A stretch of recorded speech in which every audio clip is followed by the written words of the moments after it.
Today on CityCast Chicago, dry January may be winding down, but for those who want to continue not drinking or drinking a little less, the options are growing.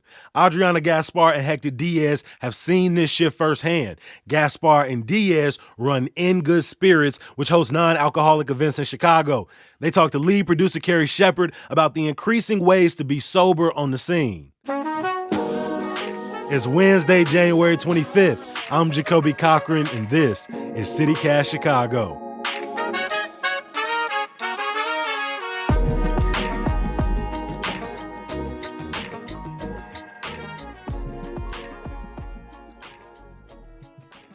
Adriana, starting with you, tell me about your personal journey away from alcohol. What prompted that for you? My personal sobriety journey started back in November of 2020.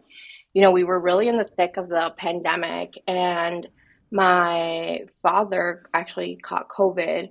And, in the beginning, I said to myself, okay, so I'm not going to drink just because in case anything happens, I kind of just want to be completely all there, completely sober. And then 2 weeks later, he unfortunately passed, and I decided to kind of continue this, sobriety journey and just be very intentional and honor him because sobriety was very important to him. He was a member of his own, sober community. So yeah, it was really important to him.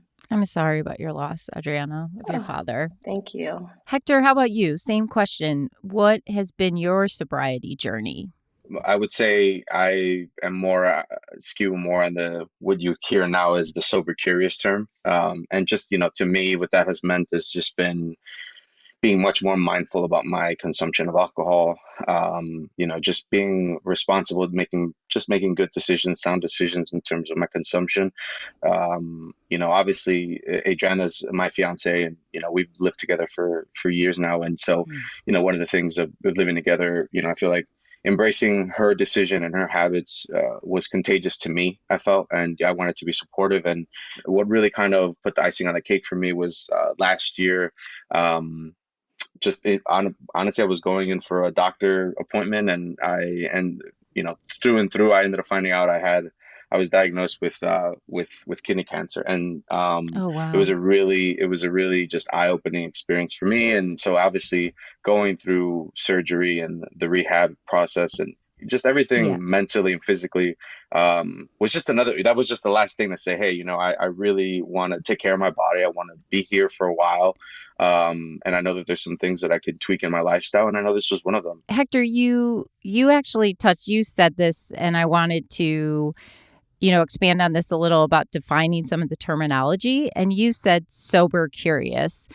And, I have to admit, when people tell me they're sober, I often assume they're in recovery for addiction, but that's not necessarily the case, right? When people say that they're sober. So let's kind of define the terminology.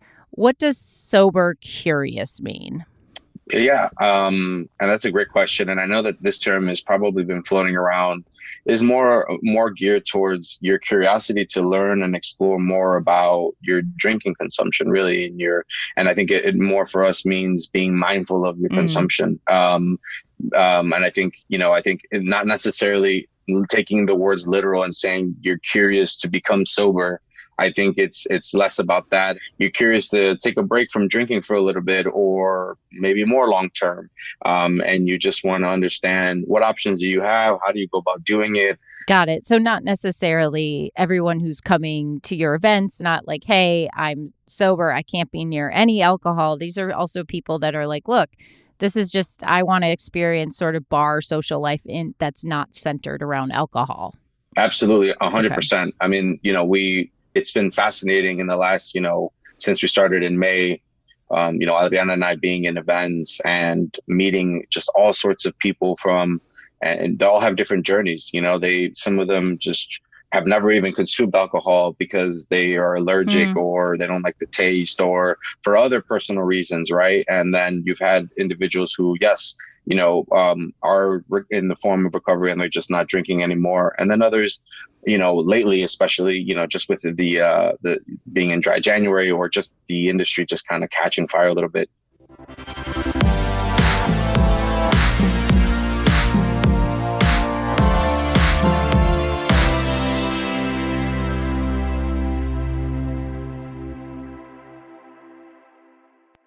Woo, we made it to 2023. But does anybody else feel like you kind of just crashed into the end of the year? And now it feels like the sky's the limit for new beginnings. So, you already know what I'm going to say, right?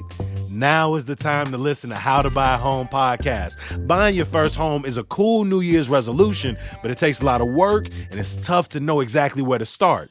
So let host David Sidoni walk you through everything you need to know. Since 2005, he's helped plenty of listeners close on homes they thought were impossible, and he can even connect you to a realtor. Start planning today at howtobuyahome.com and make this the last year you rent. Find How to Buy a Home on YouTube and wherever you listen to podcasts. Hector, walk us through if I come to an event in Good Spirits, what kind of non-alcoholic offerings do I choose from? Like, kind of offer us a sample menu, if you will. You're seeing a lot of really cool, robust brands coming to the marketplace, full of energy, full of creativity. These brands, I feel like a lot of them share values that we share. And, and I think we think back 5-10 years ago, you had a non-alcoholic beer here and really maybe not really much at all, right? You go to a place and they offer you club soda maybe or a juice. And now, there's something for everyone. And I think that when we go into it, maybe we want to start with, an aperitif that's a sparkling, and then we want to move into non-alcoholic wine that we feel is complex and can really deliver. And then we go into maybe more bubbles and, create that sense of celebration and a toast.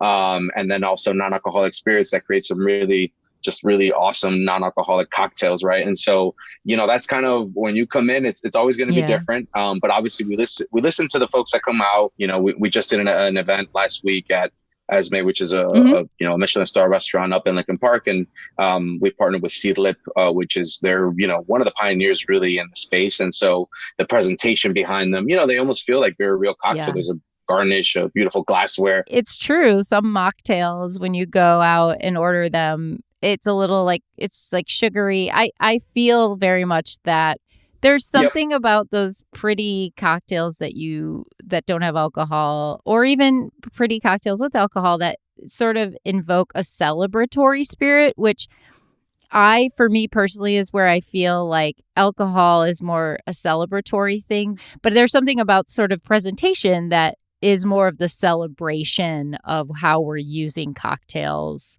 I think for what we're trying to achieve is, our vision is to reshape, what a night out and morning after looks like, right? So when you talk about how society has really leveraged, alcohol as a way of celebrating, Adriana has been sober for 2 years plus, and we still go out and celebrate all the time, right?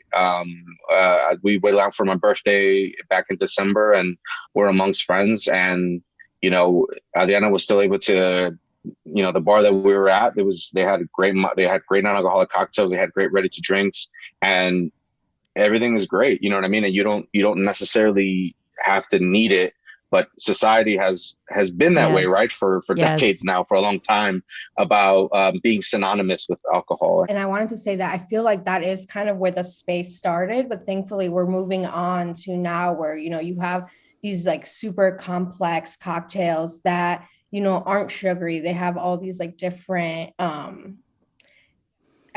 just all these different flavors flavors. Now that the category is picking up, and all these different restaurants and venues are starting to stock non-alcoholic beverages, that's been really nice to see. Last question for you both, and I want to start with you, Adriana.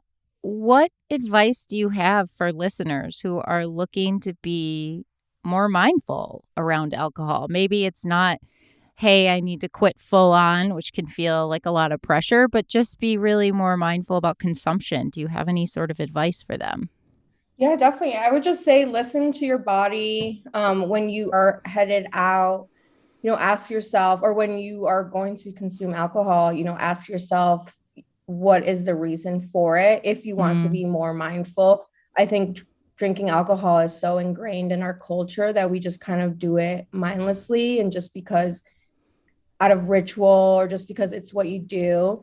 But yeah, I would definitely ask yourself, if you're going to drink, just be like, why am I drinking today? And yeah, just go from Love there. that. That's such good advice that can seem so simple, but is so important. And like, listen, why am I doing this? Which could be applicable to so many things, but like, listen to your body. How about you, Hector?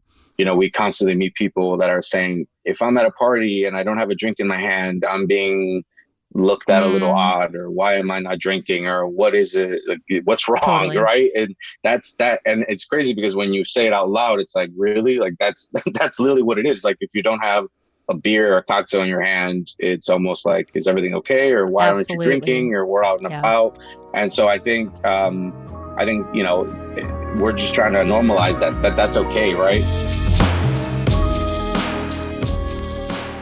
Adriana Gaspar and Hector Diaz are the co-founders of In Good Spirits. It's a local community for non-alcoholic gatherings and experiences in Chicago. Adriana, Hector, thank you so much for walking CityCast Chicago listeners through this today. Thank you so much for having us. For having us.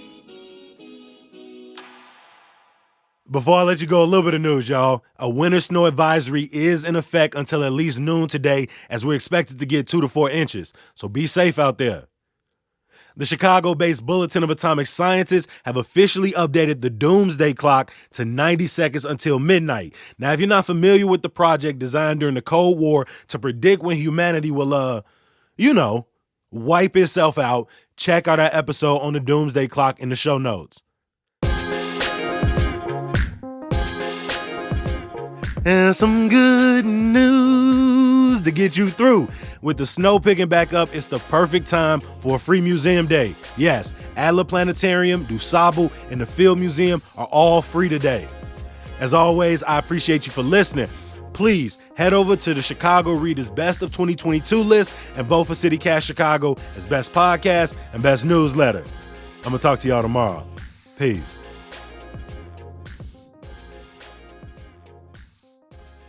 All right.